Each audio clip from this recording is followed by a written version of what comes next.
Oi, pessoal. Pipeline de inovação. O que é pipeline de inovação?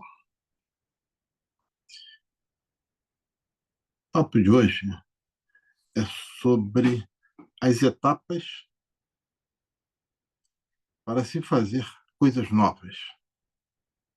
Coisas novas em diferentes situações e em diferentes campos de aplicação. Esse conceito de pipeline de inovação, ele está presente empresarialmente em vários países, né, como uma prática. Né? O que é isso? Né? Eu dei uma pesquisadinha para tentar identificar possíveis traduções ou expressões que se aproximem ao que é ou aonde é que está o exercício do pipeline da inovação. Então, por exemplo, cadeia de inovação, as etapas que se sucedem na implantação de uma inovação. Um processo de inovação é outra maneira de se referir. Né? O processo necessário e em que etapas ele se dá para promover a inovação. A gestão da inovação. Na gestão da inovação, esse pipeline de inovação, que é uma cadeia, um processo de promover a inovação, faz parte dessa gestão da inovação, entre outros fatores, outras atividades que são próprias à gestão da inovação. Ecossistema de inovação. O ecossistema onde o pipeline de inovação entra como uma parte desse ecossistema, ou o exercício em si mesmo do pipeline da inovação para construir, criar, promover, aperfeiçoar um ecossistema de inovação. Aí tem até uma mão dupla, né? Mas, simplificando, né? O que é isso, pipeline de inovação? A forma de perceber o pipeline de inovação mais simples que até o momento eu identifiquei é considerar que o pipeline de inovação ele consiste de três etapas distintas, na, nas quais se procede o processo de trazer uma inovação da ideia à realização final do mercado em geral. Né? A primeira etapa é uma etapa criativa, a segunda etapa é uma etapa crítica, e a terceira etapa é uma etapa realizadora ou executiva. Pôr a mão na massa para fazer o que foi concebido e depois analisado criticamente em termos de sua adequação, viabilidade, etc. E essas etapas aí já suscitam algumas reflexões curiosas sobre papéis. Né? Se estamos falando de um contexto empresarial específico, vamos imaginar uma empresa que fabrica máquinas, ferramentas, me surge uma motivação de criar uma máquina diferenciada, aperfeiçoada ou inédita, né? Uma máquina ferramenta inédita. Então, a fase inicial seria criativa. Né? E quem seriam os protagonistas dessa concepção criativa? Seriam os próprios profissionais que já estão imersos nas atividades da rotina daquela empresa, daquela fábrica de máquinas e ferramentas? Ou seria só o setor dos projetistas? o ideal seria trazer gente de fora, que estaria literalmente fora da caixa empresarial, para arejar os conceitos, as ideias, as concepções daquela empresa. E a fase crítica, quem seriam os protagonistas desse exercício crítico do conceito criativo gerado? Seriam os profissionais da empresa como um todo, partes da equipe de cada área da empresa, seria uma área específica da empresa, financeira, da engenharia de custos, ou seria bom que fosse pessoas de fora, ou pelo menos que tivessem alguma equipe de fora apoiando esse processo de análise crítica. Tá? E, finalmente, a parte realizadora, a execução da ideia que foi concebida e passou pelo crivo da análise crítica. Provavelmente a execução cabia aos quadros técnicos tradicionais da empresa, mas, dependendo do ineditismo, da sofisticação tecnológica, ou de outras questões envolvidas nesse novo produto, essa nova máquina-ferramenta, há fatores, há expertises, há contratação de conhecimentos externos ou inexistentes na empresa que são necessários para viabilizar aquela coisa. Não, pode ocorrer também isso. Né? Então, você vê que esse exemplo, né, como a gente já pode imaginar, que que se verifica em diversas situações, em diversos campos de aplicação, a, as etapas dos protagonistas de exercer o pipeline da inovação. Né? Essa cadeia de inovação, de promover coisas novas, coisas inéditas, coisas mais aperfeiçoadas. E que situações e campos de aplicação poderiam ser esses? Isso nos traz um sentido muito interessante e útil para esse conceito do pipeline de inovação. Né? Eu até fiz uma comparação, né, lembrando de etapas que eu vivi no passado acadêmico, né? E então, o primeiro exemplo seria um profissional, né? Um profissional, imagina um engenheiro um candidato a fazer engenharia, né? Então, ele pretende fazer um bacharelado de engenharia eletrônica, vamos supor que seja isso, ou da engenharia da ciência da computação, que é uma coisa que está muito badalada, muito atual, muito promissora e demandada, né? Então ele concebe aquilo, aquela ideia, de fazer aquele bacharelado se tornar um profissional apto a exercer a atividade da engenharia naquela especialidade que ele identificou. Essa é a parte criativa. Ele pode imaginar, se colocar, se informar o que aquela especialidade de engenharia contém, o que ele poderia vir a exercer com aquilo. Ele soltar, inclusive, a imaginação e os seus sonhos, suas aspirações, daquele possível caminho que ele vislumbrou, técnico profissional. Uma segunda etapa seria identificar em que escola ele poderia, que universidade, em que escola de engenharia ele poderia ingressar para fazer aquele curso. Aí já é uma fase de discernimento e identificação crítica das possibilidades existentes ao seu entorno, geográfico ou aquisitivo. Pode ser até em outro país, outra região, outro estado, para fazer isso, né?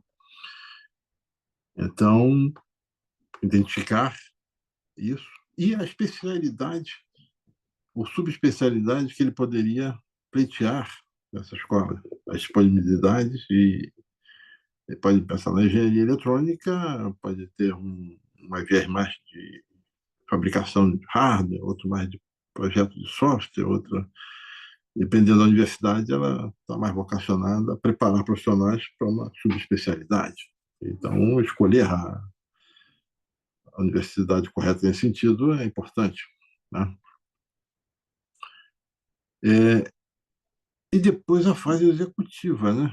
Quer dizer, antes mesmo da fase executiva, é o que é necessário ele ter, saber, aprender para passar nos exames de admissão naquela universidade e o que é necessário de ter em termos de poder aquisitivo para, para ele arcar com os compromissos dessa universidade, né? Bom, isso vale para um bacharelado, mas se ele já é um profissional, né, e pensa em dar um passo à frente, fazer um mestrado, o mesmo exercício é necessário, as três fases, a criativa, a crítica e a realizadora, em termos de conceber as razões e as aspirações que ele tem para fazer aquilo, depois os melhores, a, a instituição, a escola de engenharia, a universidade que mais se adequa a essas aspirações, o que é necessário para ingressar ali, quanto custa isso, a parte prática disso, né? E depois que ele superou essas duas etapas, a realização em si, o cumprir as disciplinas obrigatórias necessárias, escolher as disciplinas optativas, identificar o seu orientador, interagir com esse orientador, conceber, propor um objeto de pesquisa, ver isso aprovado no Qualify, fazer todas as pequenas pesquisas necessárias, redigir o texto, passar pelo exame numa banca de tese, né? No doutorado, idem, já numa fase mais à frente. Então, isso é um caso até mais ao nível profissional pessoal, né? Mas se nós estivermos falando de uma empresa que pretende desenvolver um novo produto, um novo processo dentro do seu escopo setorial, né? É, por exemplo, até um caso real, realizado, né? O caso petrolífero brasileiro da Petrobras e a concepção dos chamados FPSOs, Float Production, Storage and Offload, né? As unidades flutuantes que produzem, armazenam e descarregam o petróleo, permitindo produção em situações complexas em alto mar, em águas profundas, esse tipo de coisa. Isso passou por uma fase criativa, porque isso não existia, né? Então, naquelas condições difíceis de produção petrolífera no mar, que se verifica no Brasil, você ficou no início, né, da descoberta daqueles campos, supercampos petrolíferos, posteriormente, inclusive, a pressão, houve uma fase criativa, de concepção de adaptar navios para fazerem esse papel. Posteriormente, aí a parte crítica, né? Como fazer isso? Quanto custa? Como calcula? Que tipo de navio pode ser adaptado? Onde já há estaleiros que possam fazer? Será que dá para fazer no estaleiro só? Tem que distribuir as partes do empreendimento desse para os estaleiros no Brasil e no exterior, para depois trazer todas as parcelas que foram construídas individualmente e montá-las na unidade de FPSO final. Então, a parte crítica. E depois a parte executiva mesmo, reservar o recurso financeiro necessário, fazer as licitações, contratar os estaleiros, passar os projetos, fiscalizar a execução dessas coisas e depois trazer o produto final e instalar no campo petrolífero de destino. Olha só, a fase criativa, a fase analítica, crítica e a fase realizadora executiva. Mas se a gente pensa, por exemplo, num caso petrolífero, não do Brasil, mas em outro contexto, um contexto, por exemplo, de Angola, né? Onde tem aquela empresa importante, poderosa, angolana, que é a Sonangol, né? Então, por exemplo, a gente pode imaginar, isso aí é só uma hipótese, tá? É uma concepção, mas que para muitos pode fazer algum sentido. Uma empresa petrolífera, assim como a Petrobras ou a Sonangol, demanda equipamentos de toda espécie, eletromecânicos, sistemas eletroeletrônicos, uma série de coisas, né? E que são caros e que em muitos países há aquela busca do conteúdo nacional, de que haja fornecedores locais que façam tudo ou parte desses equipamentos, desses sistemas. Né? Isso ocorre na Petrobras e em outros países. Mas o contexto angolano, por exemplo, o contexto africano como um todo, ainda tem certas restrições na sua infraestrutura, no chamado seu tecido industrial, em termos metalomecânicos, eletroeletrônicos, química, etc. Né? E então, isso é uma dor não só para o setor usuário do petróleo, né? O setor do petróleo que demanda equipamentos, mas, de maneira geral, uma dor multissetorial naquele país. Falando de Angola, mas vale para Moçambique, Quênia, Nigéria, vários outros países africanos. Como a Sonangol em si já tem uma estrutura técnica e financeira de porte, de certo porte, e conexões institucionais interessantes, fortes, e recíproco apoio com o governo, com a sua universidade, sua academia, né? Uma possibilidade, um conceito novo, criativo, seria uma diversificação empresarial da Sonangol,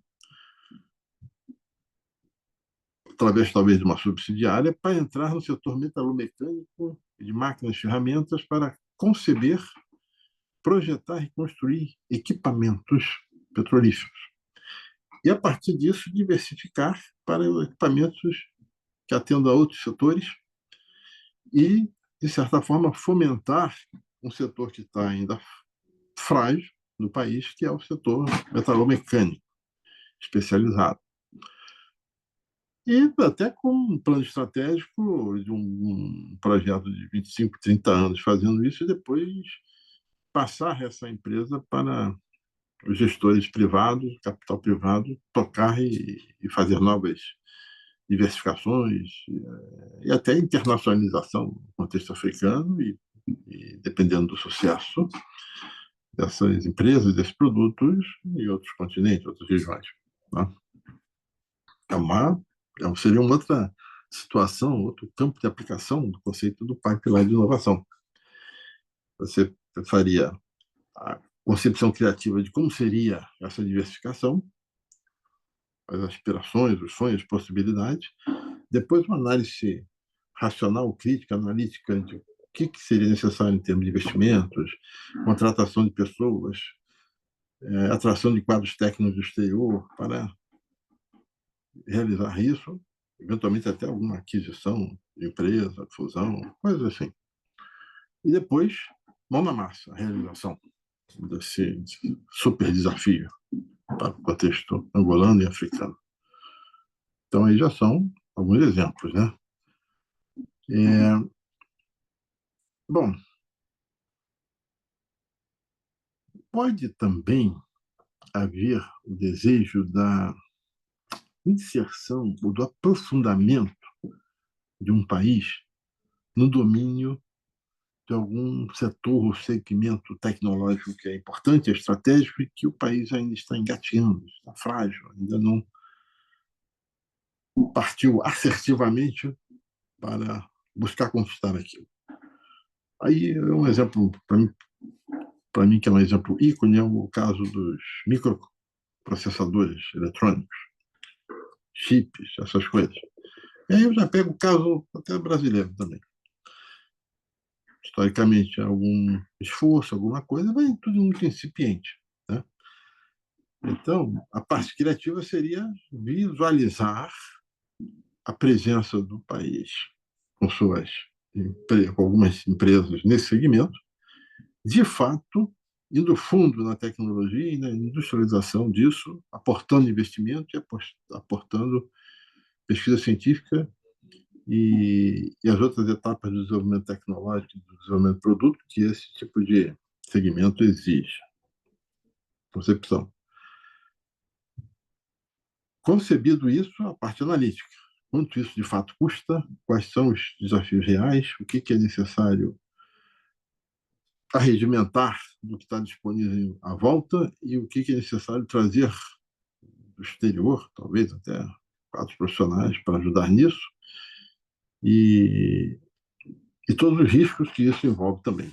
Parte para a fase analítica, de maneira que se estabeleça um nível razoável de confiança de dar o passo à frente, o passo executivo realizador da fase 3.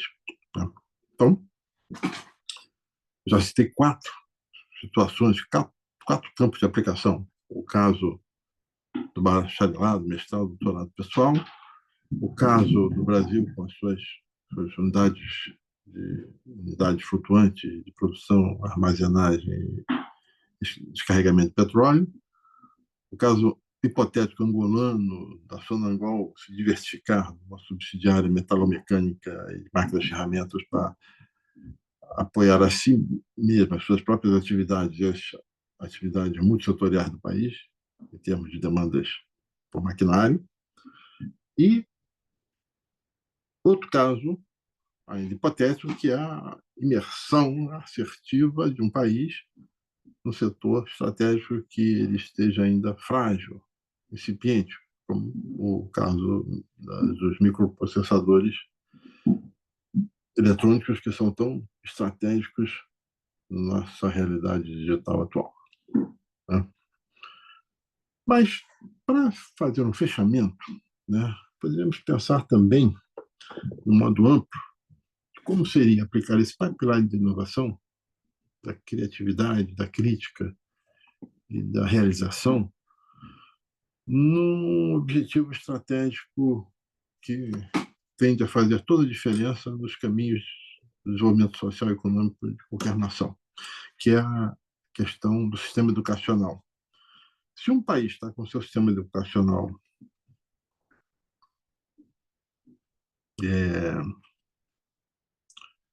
vulnerável também, frágil,